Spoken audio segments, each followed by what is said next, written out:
ya falta menos. Muy bien. Vamos a, como decíamos, neumonía es un tema que vamos a ver más adelante. Lo van a ver ustedes con los profesores. Lo que vamos a ver ahora es supuración pleuropulmonar, ¿sí? Que es también conocido como derrame pleural. La supuración pleuropulmonar es un problema, digamos, muy frecuente de la mano de las neumonías, ¿sí? Entonces, es importante que veamos en algún momento de neumonía para entender por qué apareció la supuración pleuropulmonar, ¿sí? Como extensión de la enfermedad, como agravamiento de la enfermedad. Pero tiene su capítulo aparte, ¿no? No hay libro que no tenga este capítulo de hablar del derrame pleural. Recuerden, vamos a ir un poco primero a recordar las ciencias biológicas que cursamos el año pasado y de recordar que el pulmón tiene dos pleuras, ¿sí? Una que toca la pared torácica y otra que toca más al parénquima pulmonar. ¿Cómo se llaman esas pleuras? ¿Alguien se acuerda? Parietal y visceral. Perfecto. Parietal toca la pared, te lo está diciendo el mismo nombre. Y visceral toca la víscera, toca el parénquima pulmonar. Entonces, entre esas dos pleuras, el espacio se llama que es un espacio virtual, ¿sí? No hay aire, no hay líquido. Apenas dicen que hay un poco de fluido pleural que lo que facilita es evitar los rozamientos interpleurales, ¿sí? Cada vez que uno inspira y expira. Pero se lo considera como un espacio virtual, ¿no? No tiene que haber más que ese poco fluido que evita los rozamientos. Gracias a esas dos membranas se promueve lo que se llama la presión negativa. Esa presión negativa es la que nos permite poder ventilar. Si no fuera por la presión negativa que genera las pleuras, no inspiraríamos y tampoco expiraríamos. Hasta hace muy poco, hasta hace, no, hasta hace muy poco, sino que mucho tiempo nos enseñaban de que la respiración, la inspiración era un momento de actividad donde la presión era negativa y cuando expirábamos era una acción totalmente pasiva y positiva. No. El proceso ventilatorio está siempre bajo la presión negativa. Las mediciones que se han hecho desde hace mucho mostraron que cuando uno inspira necesita una presión muy negativa para que el aire ingrese como columna gaseosa. Pero para expirar, esa presión negativa es un poquito menor, pero sigue siendo negativa, ¿sí? Por eso, cuando una persona sufre una lesión, y voy a hablar con más propiedad, las pleuras tienen una solución de continuidad. Solución de continuidad lo habíamos visto hace mucho. La solución de continuidad es cuando algo se rompe. Si yo me corto un dedo, tengo una solución de continuidad. Una úlcera por decúbito es una solución de continuidad. Es una ruptura de la integridad de los tejidos. Entonces, si a mí, no sé, con un arma blanca me dan en el tórax, voy a tener seguramente una solución de continuidad pleural. Entonces, se pierde la presión negativa, ingresa gases y presiones diferentes a la negativa, y por eso al paciente no solamente le cuesta ventilar en la inspiración, sino también le cuesta expirar, ¿sí? Porque la presión negativa es constante, nada más que en un momento es mucha cuando inspiro y es bajita cuando expiro.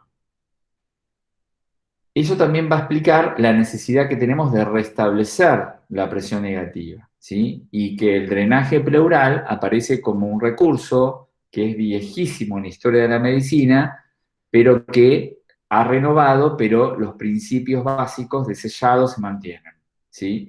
Entonces, el derrame pleuropulmonar, también se llama derrame pleural, que como más los decimos, puede ser de dos maneras. Uno, que se define como un exudado. Exudado. Cuando yo defino que un derrame pleural es a expensas de un exudado, estoy diciendo que la causa es una infección pulmonar. Todo paciente con neumonía que hace derrame pleural tiene una supuración pleuropulmonar exudativa. ¿sí? El término exudado es, cuando vos escuches exudado, es porque hay una infección de por medio. En cambio, puede pasar que yo tenga un paciente en cardiología que diga, mira, ese paciente tiene insuficiencia cardíaca y tiene un derrame pleural, se le formó un derrame pleural, pero no tiene neumonía. Entonces, ese derrame pleural, esa supuración pleuropulmonar, no es exudado, se llama trasudado, trasudado. Eso lo vamos a ver en cardio de pediatría dentro de un tiempo largo y quizás cuando ustedes ahora toquen algo de cardio vean, posiblemente, no sé. Entonces, las supuraciones pleuropulmonares pueden ser a expensas de una infección, acordate, exudado. Si es a expensas de un problema hidrostático, como pasa en la insuficiencia cardíaca, donde hay sangre que circula a presiones anormalmente diferentes a las normales, valga la redundancia, eso se llama trasudado, ¿sí?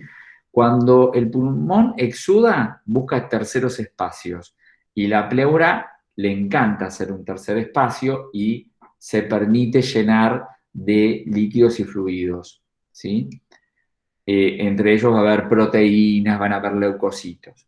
Y cuando aparezcan las bacterias en ese exudado, aparece el término empiema, ¿sí? Cuando ustedes escuchen empiema, significa que ese derrame pleural, que era un exudado, ahora se infectó, tiene bacterias ahí adentro, ¿sí? Eso es como que se agravó el derrame pleural. Vuelvo. Entonces, nosotros le vamos a prestar atención hoy al exudado, ¿sí? Al derrame pleural por neumonía, es decir, por una infección pulmonar. Cuando las pleuras se llenan de líquido, ¿sí? De fluidos, decimos nosotros, donde hay proteínas, hay leucocitos, eso estorba a la capacidad ventilatoria del paciente. Por eso se requiere su eliminación, hay que sacar ese líquido de ahí. Puede pasar dos cosas. Primero, hay que pensar en la presentación clínica para ver qué vamos a terminar de hacer, ¿sí? Y como yo les digo, terminar de hacer no es que yo le voy a hacer la punción, pero yo tengo que entender lo que va a pasar, porque parte de eso que uno dice contener al paciente es informarle. Entonces, si yo no sé lo que va a pasar, difícilmente le puedo informar. La presentación clínica de las supuraciones pleuropulmonares o derrames pleurales, ¿sí? Por infecciones pulmonares, tienen signos que son cardinales, signos y síntomas cardinales. Es decir, que eso, cuando vos ves que el paciente tiene neumonía y ahora se le suman cosas nuevas o se exacerban las viejas, es porque el derrame se está instalando, ¿sí? ¿Y cuáles son esos signos y síntomas? Bueno, son la disnea, la fiebre, ¿sí? Que empieza a ser de alta magnitud y que los antitérmicos no logran resolver, y el dolor pleurítico, ¿sí? El paciente refiere un dolor en las bases pulmonares, ¿sí? Y se pronuncia cada vez que inspira profundamente o tose. El paciente tose y dice, ¡ay, qué dolor! Es típico, se llama dolor pleurítico. Es una pregunta parcial que ya la hice, ¿eh? De todas las preguntas, de las 50 preguntas, yo hice 20 y ahí hay una pregunta que dice, ¿cómo se llama el dolor que tiene el paciente con un derrame pleural exudativo? Dolor pleurítico, en las bases del pulmón, ¿sí? ¿Y cuándo aparece? Cuando inspira profundamente, ¿sí? Porque roza las pleuras, que están irritadas por la infección, o cuando tose. Por eso, ustedes ven que al paciente, cuando uno le hace un examen respiratorio, como parte de la anamnesis y el examen físico, ponele que el enfermero le diga, a ver, tosa.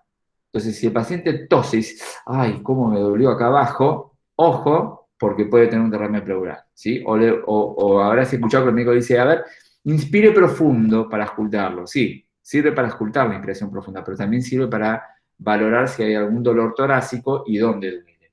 Si duele en la base del pulmón, en esa inspiración profunda, o en la tos, es que es típico de dolor pleurítico. Más y obviamente hay fiebre, obvio, ¿no? Tiene que estar la fiebre instalada que no se va. Bien. ¿Qué más genera? Bueno, te genera anorexia, astenia, es decir, la astenia que no tiene mucha gana el paciente de deambular, de moverse, pierde el apetito, ¿sí? La tos suele ser seca, salvo que sea una tos productiva, de que haya secreciones por la neumonía, ¿sí? Si no, la tos después se pone seca. Si se va hay pacientes que recuperan de la neumonía, pero les queda la supuración todavía de por medio. Entonces la tos, que había sido muy productiva, deja de serlo y queda seca. Eso en relación entonces a la presentación clínica. Y la pregunta es, bueno, ahora tengo toda esa clínica encima. ¿Y cómo se diagnostica? ¿Cómo el médico diagnostica eso? Bien, tiene tres patas el diagnóstico. La semiología, que es todo lo que recién decíamos, disnea, fiebre de alta magnitud que no resuelve con antitérmicos, y el dolor pleurítico, ¿sí? Entonces, a eso hay que sumarle que hay que pedirle un control de radiología. Se pide una imagen de tórax. Acá lo que ven ustedes es una imagen de tórax de frente, ¿sí?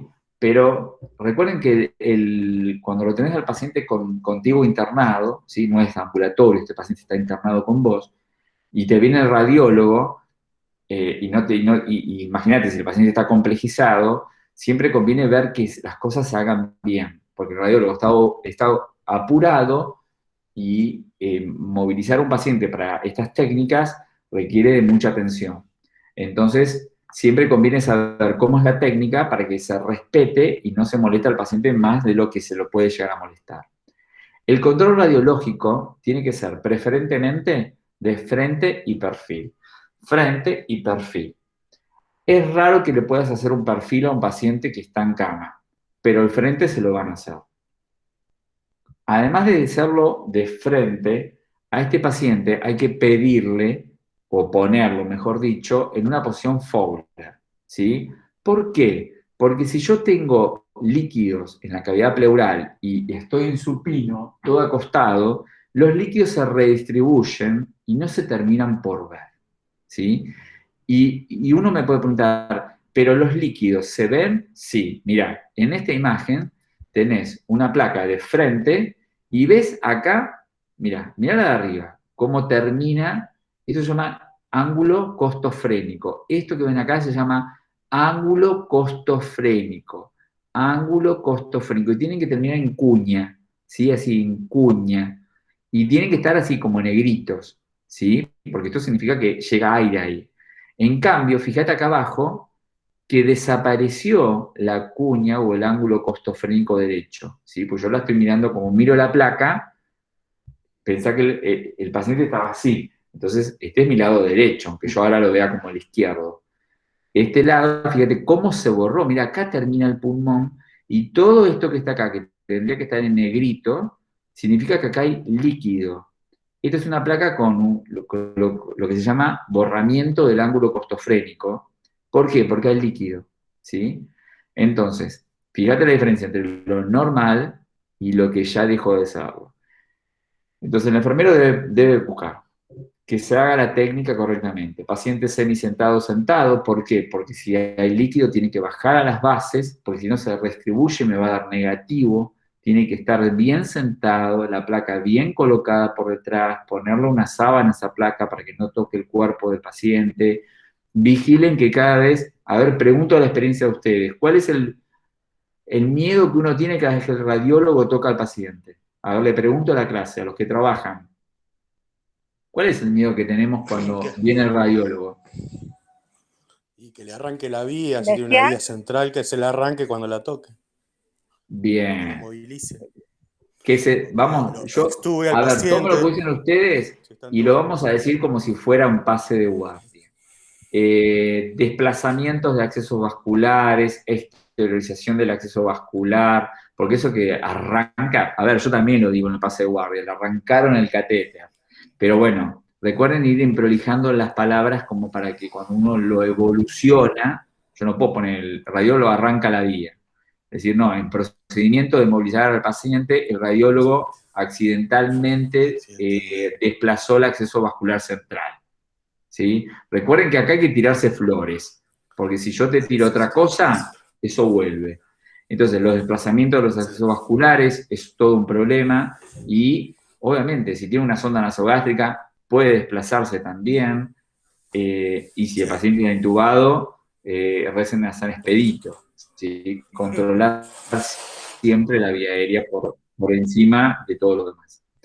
Entonces, decíamos, lo importante de saber cómo se hacen las cosas bien es para que ustedes tengan, como parte del cuidado de enfermería, control sobre lo que otro cuida también. Porque el radiólogo no lo hace malo, lo hace a veces apurada algunas cosas. Entonces, la enfermería no se puede desentender. No puedo decir, la culpa la tuvo el radiólogo. ¿Y dónde estaba el enfermero? ¿Sí? Recuerden que estos cuidados interdisciplinarios terminan depositados en la mano del médico y del enfermero, o del enfermero y del médico. Entonces, paciente bien sentadito, voy a poder tener la oportunidad que si tiene un derrame pleural, ya tengo la segunda pata del diagnóstico, una imagen radiológica compatible, se dice, con un derrame pleural. Ni el médico de terapia va a decir que tiene un derrame. Lo que él va a decir, como podemos decir nosotros como enfermeros, que lo que hay una imagen radiológica con un borramiento del ángulo costofrénico, que es compatible con un derrame pleural. ¿Sí? Nunca nadie va a decir cuál es el diagnóstico, porque tiene que venir un neumonólogo a sellar el diagnóstico. Pero bueno, algo hay que decir. Entonces uno dice compatible con imagen parecida a. La tercera pata. Todo es compatible. ¿Eh? Todos los diagnósticos que ¿Cómo? podamos echar así es compatible. Claro, uno dice imagen compatible con un derrame pleural. ¿Por qué? Y porque tiene un borramiento del ángulo costofrénico, y eso posiblemente sea un derrame pleural. Ya te digo, hasta los médicos van a poner compatible con, nunca dice tiene. El único que puede decir tiene es el especialista, pero el enfermero tiene una noción de esto, vamos a decir, porque a veces, ¿qué pasa? Te vienen a medianoche, el médico, no sé, se fue a cenar o se fue a dormir y te dice, llamame cuando tengas la placa. Y bueno, y a veces las placas se acumulan, te vienen y te tienen 4 placas que hicieron, entonces mirá, y la que vos veas, por lo menos el enfermero tiene que decir, esto no es normal, no sé lo que tiene, no sé lo que veo, pero si esto es lo normal y me viene así, bueno, esto no es normal. Además, mi paciente yo no lo estoy viendo mejor. Voy, le digo al médico, mira, levantate por favor, paciente. No solamente no lo veo mejor, sino que la placa no impresiona que estuviera normal. Así que te levantás y la miramos. ¿Sí? El enfermero tiene que tratar de ganar estas competencias. ¿Sí? Esto se aprende con el tiempo. Y yo todo el tiempo sigo aprendiendo cosas. Así que no terminamos nunca. Pero hay que empezar. Por lo menos empezar. La tercera pata del diagnóstico, la primera fue la semiología, la segunda la placa, y la tercera es la ecopleura o la ecografía pleural, que eso lo que va a permitir es decir, hay líquido y te va a dar un volumen aproximado. Y a partir del volumen aproximado puede pasar dos cosas. Hay lugares que aspiran y nada más, hacen una punción pleural para tomar ese líquido. Todo lo que se saque se va a cultivar, se va a hacer también lo que se llama un citoquímico, es decir, conocer la concentración que hay de proteínas, leucocitos, ¿sí? Mínimamente es eso, una bioquímica del líquido, que se llama citoquímico, y un cultivo, como para ver si hay algo creciendo, si hay un empiema, si hay bacterias. Después, bueno, esto PCR no es muy específico, no todos los lugares lo hacen. Y si el volumen es importante o la situación del paciente hace pensar de que va a seguir drenando, hay que dejarle un frasco bitubulado, un drenaje pleural. Y acá entramos a lo que más hace el enfermero, cuidar al paciente con este frasco bitubulado. Voy primero al elemento, después vamos al cuidado, ¿sí? 20 minutos y ya termino. El frasco bitubulado, entonces, la pregunta que siempre te hacemos, y vos tenés que poder responder, pero no porque te lo pregunta el profesor o el examen, porque te lo pregunta el paciente, el familiar, es, ¿y por qué le pusieron un drenaje pleural? ¿Sí? Esa es la pregunta que vale 1.000.000. ¿Por qué le pusieron un drenaje pleural? ¿Por qué le pusieron? A ver, ustedes, si mañana el familiar les pregunta, ¿por qué le pusieron un drenaje pleural a esta persona que está acá acostada? ¿Qué le van a decir? ¿Qué le podrían decir? Para eliminar el líquido de la pleura y para contabilizarlo también. Bien, ¿qué más?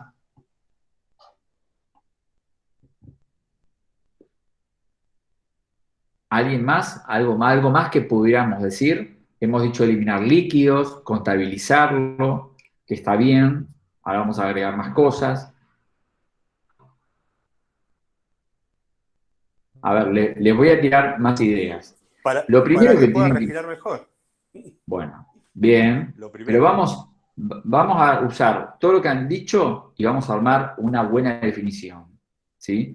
Vamos a decir que la colocación del drenaje pleural, que va a estar sellado bajo agua, más allá que sea de una cámara, doble o triple cámara, ¿sí? Porque hay muchas formas de drenaje pleural, el principio, digamos, el objetivo principal es, primero, restablecer la presión negativa que hemos perdido.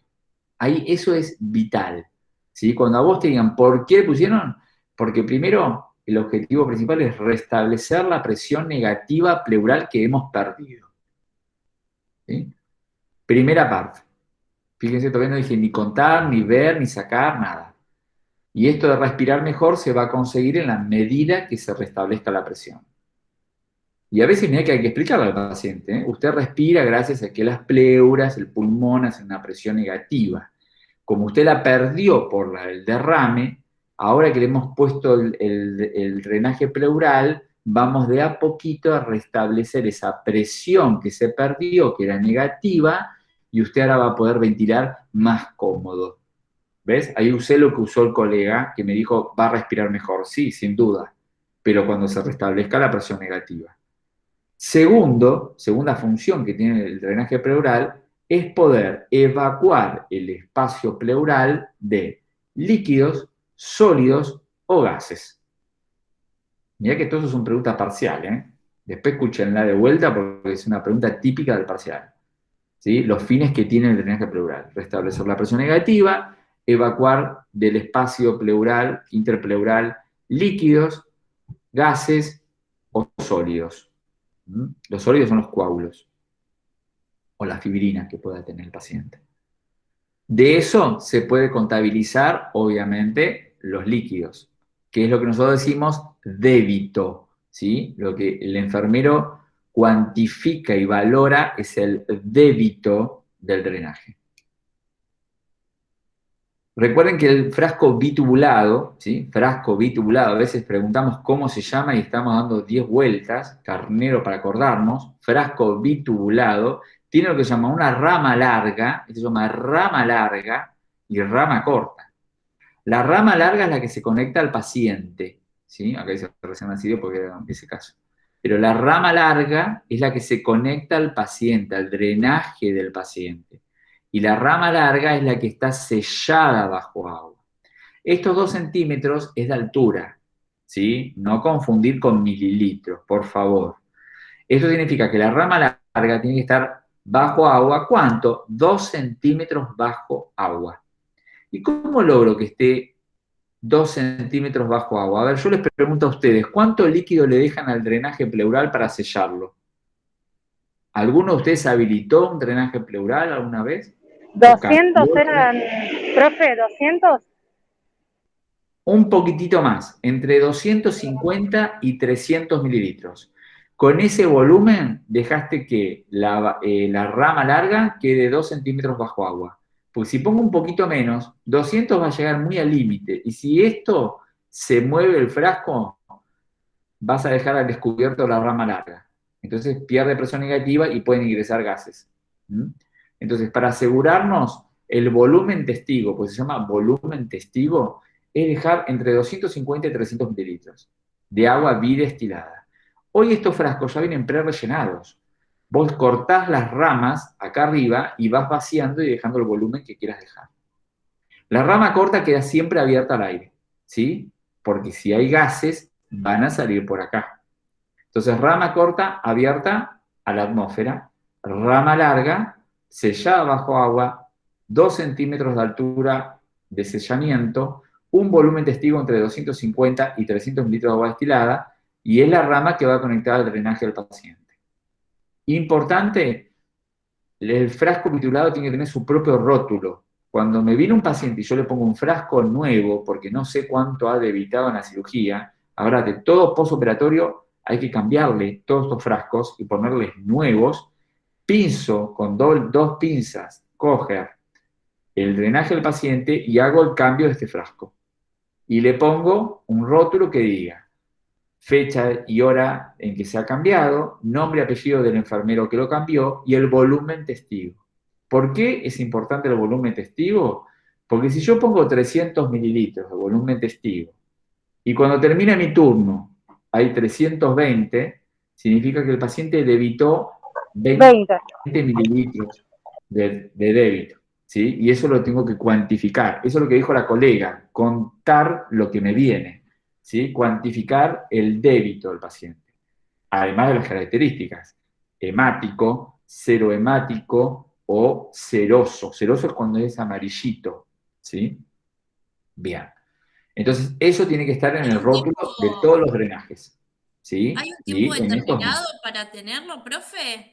¿Cómo? ¿Hay un tiempo determinado, o 24 horas o No, menos? no, se cambia según necesidad. Hay pacientes que debitan mucho, entonces cuando esto alcanza los 400 mililitros tenés que cambiarlo, porque es lo que vas a ver, que a veces ves pacientes que empieza por la rama corta a salir una espuma, pues vas a ver que empieza a salir una espuma porque es el agua más el débito, que como han superado la capacidad, empieza a salirse del frasco. Eso ya llegaste tarde, tienes que cambiarlo urgente. No, El cambio, perdón, igual me refiero al drenaje. Si el paciente lo tiene que tener mucho tiempo puesto. el drenaje, la idea es tenerlo lo menos posible. ¿Cómo se va a dar cuenta el médico? Es porque ha recuperado la capacidad ventilatoria, los controles radiológicos y ecográficos muestran que ya no hay derrame, y los dos signos que ustedes tienen que vigilar todo el tiempo es la permeabilidad del sistema. ¿Cómo me doy cuenta que el sistema está permeable? Digamos que no está obstruido el drenaje. Por dos cosas. Burbujeo si hay gases, oscilación si hay débito. ¿Sí? Cada vez que el paciente respira, la columna de agua o débito sube y baja, sube y baja. Esos son dos signos de permeabilidad. Se conoce más o menos, se sospecha que al cabo de 5 a 7 días el paciente sella por sí solo, es decir, que logra superar el problema. Entonces ya no oscila, ya no debita y ha llegado el momento de poder retirar ese drenaje, ¿sí? Porque si se deja, después termina lastimando más que solucionando un problema que había solucionado. No dejen, por favor, de leer este apunte, ¿sí? Sobre qué más se hace sobre el cuidado del paciente con drenaje pleural.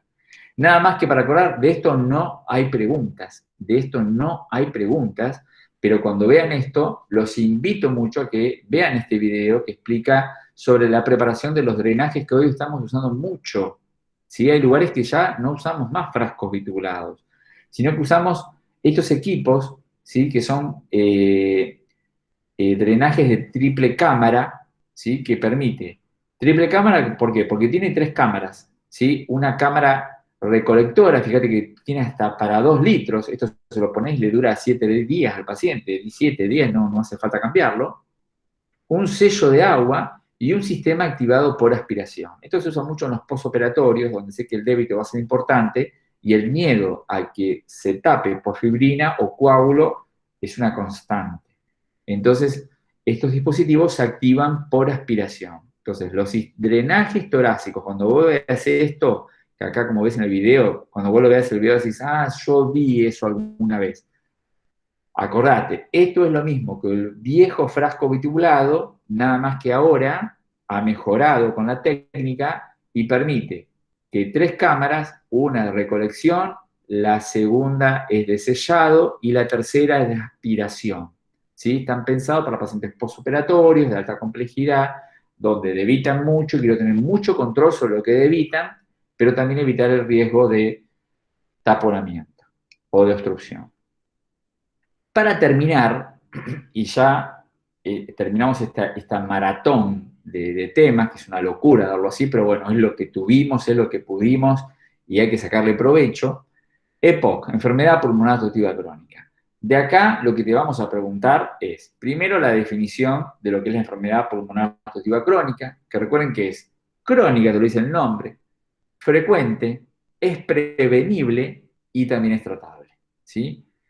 Los signos cardinales, ¿sí? Lo que, como decíamos, del derrame pleural, lo que no falla son los signos que tiene este paciente, que es disnea, tos y expectoración. Eso es clásico en un paciente con EPOC, ¿sí? Obviamente puede estar agravado con un montón de otros signos y síntomas que acompañan por otras enfermedades. Pero la disnea, la tos y la expectoración, es decir, una tos productiva, no faltan, ¿sí? El EPOC convencional. ¿Cómo se diagnostica el EPOC? Hay que hacer estudios de espirometría. Acá les dejo un video para que lo miren, pero sin espirometría no hay diagnóstico. Es como la novela. Si no me hacen la espirometría, yo no puedo decir que un paciente tiene EPOC, ¿sí? El EPOC, como te lo dice el mismo nombre, lo que obstruye es la capacidad de expirar. El paciente le cuesta expirar. Entonces, por eso, con el tiempo, el tórax se modifica, la estructura ósea se modifica a hacerse hasta lo que se llama tórax en tonel, ¿sí? Pasa que el paciente tiene un tórax como si fuera un tronco, un tonel, como donde se guarda el vino, ¿sí? Porque la incapacidad que ha tenido obstructiva de poder expirar el aire, ¿sí? Es tal que ha modificado el tórax del paciente. Entonces, vos le podés pedir una placa de tórax, sí, vas a ver un tórax propio del EPOC con atrapamiento aéreo, se llama eso. Pero el estudio, y lo hacen en muchos lugares enfermeros formados y capacitados, es la espirometría, que es el que va a decir cuánto aire queda atrapado en la vía aérea y cuánto le costó al paciente poder expirarlo, pues es una expiración forzada, ¿sí? Después vean el video que está muy bueno porque lo explica toda la técnica. Nadie le va a preguntar sobre cómo se lee la espirometría, pero por lo menos cuando escuches el término espirometría, sepas más o menos de qué se trata, cómo es el estudio para tener una idea y por qué sirve para diagnosticar el EPOC. Si bien el EPOC es crónico, tiene etapas que reagudiza, ¿sí? Eso es importante porque vas a escuchar mucho en clínica. Van a decir, el paciente de la unidad 8 es un paciente que ingresó por reagudización del EPOC.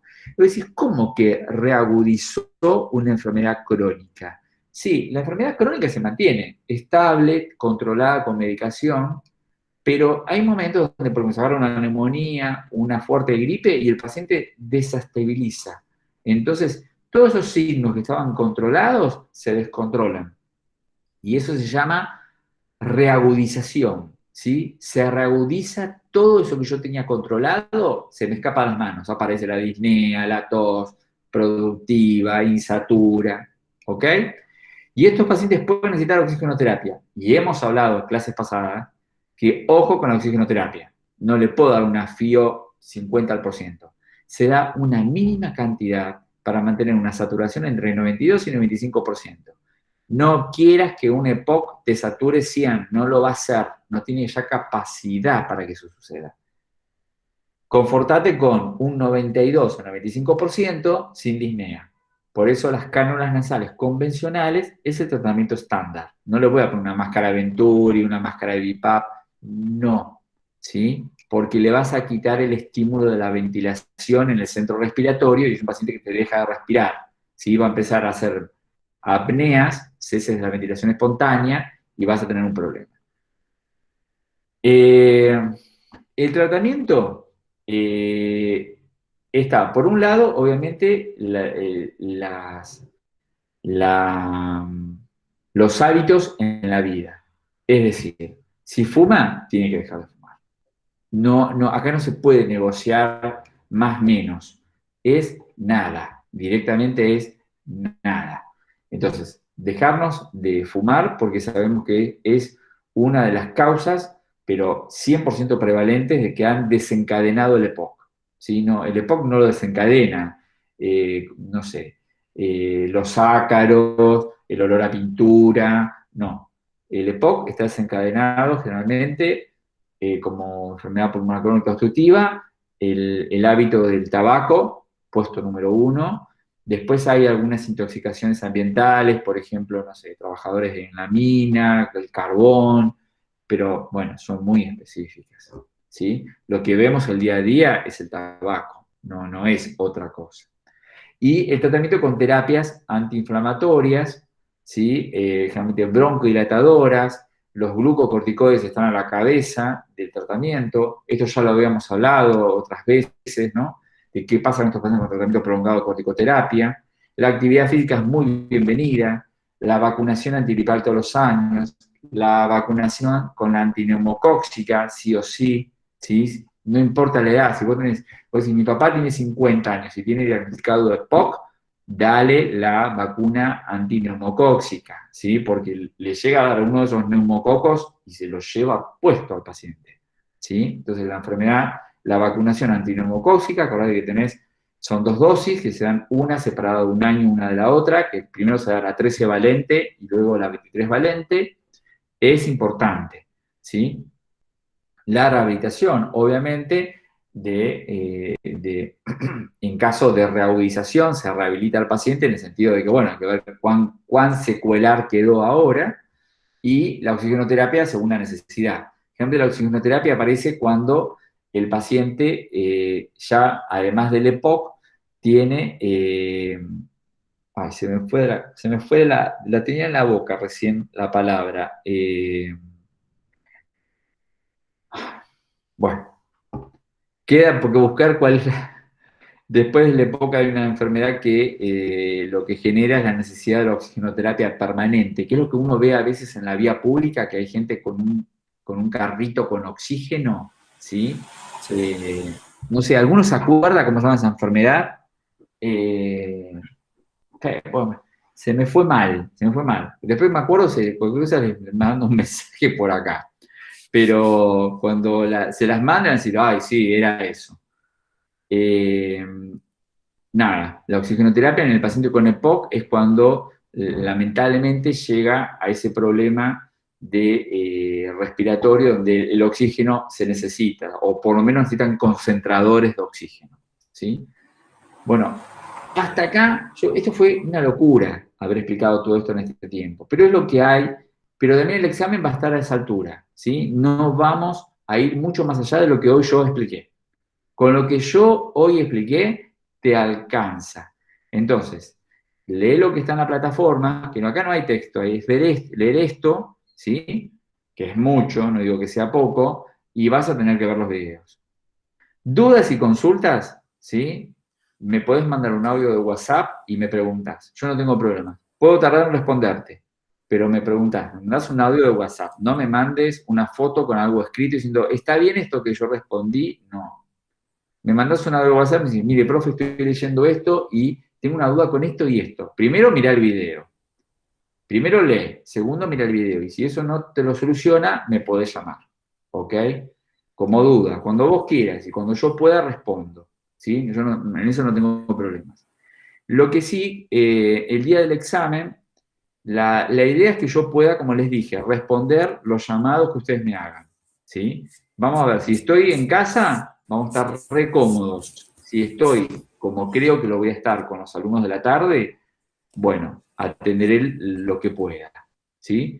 Pero bueno, de acá al jueves que viene, tutorías telefónicas. Me mandás audios y yo veo cómo te voy respondiendo, ¿sí? Mandalo cuando vos puedas y yo responderé cuando pueda. Ese es el trato. No hay problemas con los horarios. Tampoco, además yo lo apago el celular. Si quieres llamar a las 3 de la mañana, llamar, pero lo tengo apagado. Pero cuando pueda, lo prendo y respondo, ¿sí? Pero cosas puntuales, no me digas. Profe, no digas, no entendí nada de derrame, no, eso no. Cosas puntuales, ¿sí? Bueno, los escucho antes de irnos. ¿Qué? profe, lo último y no lo molesto. En la plataforma donde a usted le aparecen las placas, en plataforma no me aparece todo eso, las placas, ni No. el frasco, ni nada de eso. Ah, qué macana. Bueno, no sé. Profe, ¿enfisema era lo que quería decir usted o no? No. ¿Qué? ¿Enfisema? Era lo que Enfisema quería... pulmonar, gracias. Gracias, me salvaste.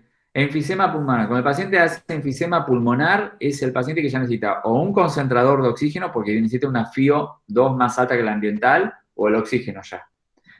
Te agradezco, 1000 gracias. Enfisema pulmonar. No, gracias a usted, profe. Mirá, yo acá las placas las veo. El problema, no sé por qué. ¿Sabes que hay algunos que me han dicho que la ven y otros que no la ven? no sé qué decirles, porque si yo la saco y vuelvo a poner, no sé si va a modificar algo, porque yo la sigo viendo. Tengan la amabilidad, yo después voy a ver si saco y pongo, no sé, a ver si cambia algo. Si no, aprovechen los videos, ¿sí? Que yo los subo y bajo cada rato. Pero bueno, mil disculpas, pero no sé por qué eso